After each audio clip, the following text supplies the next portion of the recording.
अगर कभी आपके शहर पर न्यूक्लियर अटैक हो गया तो आप क्या करेंगे? सोचिए, एक पल में सब कुछ खत्म हो सकता है। घर, लोग, सपने, सब राख में बदल सकता है। लेकिन क्या वाकई आप कुछ कर सकते हैं ताकि जिंदा बच सकें?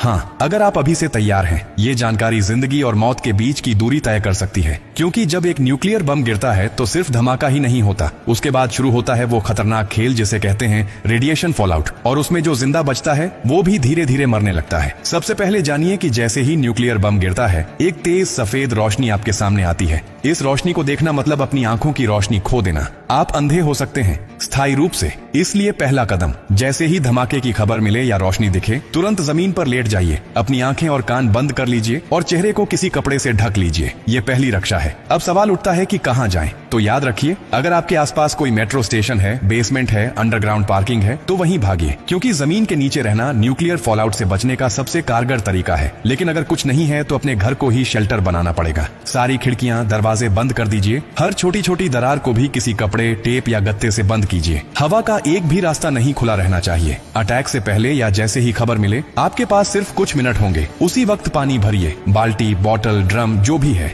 याद रखिए, अटैक के बाद पानी में रेडिएशन मिल सकता है। नल से पानी बिल्कुल मत पीजिए, इसीलिए पहले से स्टोर किया हुआ पानी ही जिंदगी बचाएगा। खाने के लिए ड्राई फूड रखें, बिस्किट, ड्राई फ्रूट्स, पैकेज्ड खाना जो बिना पकाए खाया जा सके। अगर गलती से आप बाहर थे और रेडिएशन में एक्सपोज हो गए तो जैसे ही अंदर आए, कपड़े उतारिए, उन्हें एक पॉलिथीन में बंद कर दीजिए और खुद को साबुन और स्टोर किए हुए पानी से अच्छे से धोइए। याद रहे, नल का पानी नहीं, सिर्फ स्टोर किया हुआ पानी इस्तेमाल करना है। न्यूक्लियर ब्लास्ट के बाद सबसे खतरनाक समय होता है पहला 24 घंटा। इस दौरान बाहर जाना मतलब मौत को बुलावा देना। इसीलिए 24 घंटे अपने शेल्टर से बाहर बिल्कुल मत निकलिए। अगर सरकार की तरफ से संपर्क हो जाए तो निर्देशों का पालन कीजिए। लेकिन अगर कोई सूचना नहीं मिले तो कम से कम 72 घंटे तक बाहर मत निकलिए। 3 दिन, सिर्फ 3 दिन अगर आपने सही तरीके से बिता लिए तो जान बच सकती है। और हाँ, टेक्नोलॉजी की भी तैयारी कर लीजिए। न्यूक्लियर अटैक के बाद एक इलेक्ट्रोमैग्नेटिक पल्स EMP उठती है, जो आपके मोबाइल, लैपटॉप, इलेक्ट्रॉनिक चीजें सब खराब कर सकती है। इसलिए एक पुराना एंड्रॉइड फोन, एक पावर बैंक और एक वॉकी टॉकी को एल्यूमिनियम फॉइल में लपेटकर किसी स्टील बॉक्स में रखें।